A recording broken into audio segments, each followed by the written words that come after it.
বিভিন্ন বেসরকারি স্কুলে প্রচুর ফিজ, এই নিয়ে মাঝে মধ্যে অভিভাবকদের বিক্ষোভ হয়, ক্ষোভ হয়। আর এই বেসরকারি স্কুলের বিল যে ফিজ, তাতে নিয়ন্ত্রণ আনতে বিল আনা হচ্ছে। এবার রাজ্য সরকার বিল আনছে বেসরকারি স্কুলের ফির বোঝা কমাতে। নয়া বিলে কি থাকবে না থাকবে সবটা জানবো, প্রতিনিধি আবিরের সঙ্গে কথা বলবো। আবির, মূলত হচ্ছে মধ্যবিত্ত পরিবারের প্রতি আর্থিক বোঝা কমানোর জন্যই সিদ্ধান্ত। তার কারণ অনেক মধ্যবিত্ত পরিবারের সন্তান তারা এই বেসরকারি স্কুলগুলোতে পড়াশোনা করেন।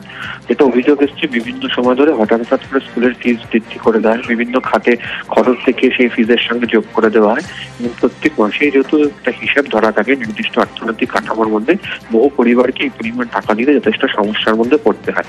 এই কারণেই হচ্ছে চিন্তা ভাবনা নিয়ে আসা হচ্ছে। যেমন রাজ্যের ক্ষেত্রে বেসরকারি হাসপাতাল বা নার্সিংহোমগুলোকে নিয়ন্ত্রণের ক্ষেত্রে যেমন স্বাস্থ্য কমিশন রয়েছে, সেরকমই ধাঁচে একটা শিক্ষা কমিশন থাকতে পারে, যারা মূলত এই ফিজগুলো তৈরি করার ব্যাপারে পরিকাঠামো থেকে, শিক্ষার মান দেখে, স্কুলের অবস্থান দেখে এগুলোকে সিদ্ধান্ত করে দেখবে। ইতিমধ্যে প্রাথমিক খসড়া তৈরি হয়ে গেছে। আগামী অধিবেশনে সম্ভবত রাজ্য সরকারের তরফ থেকে এই বিল পেশ হতে চলেছে। বেশ।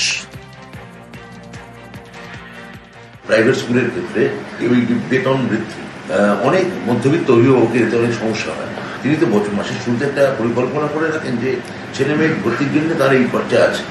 হঠাৎ করে একটা নোটিশ দিয়ে সেই বেতন বাড়িয়ে দেওয়া, অন্যান্য কর্পোরেট পানিশমেন্ট, নানা রকমের পরিকাঠামোগত অভাব, এগুলো বেশ কিছু বেসরকারি বেসরকারি স্কুলের ক্ষেত্রে আমরা লক্ষ্য করেছি।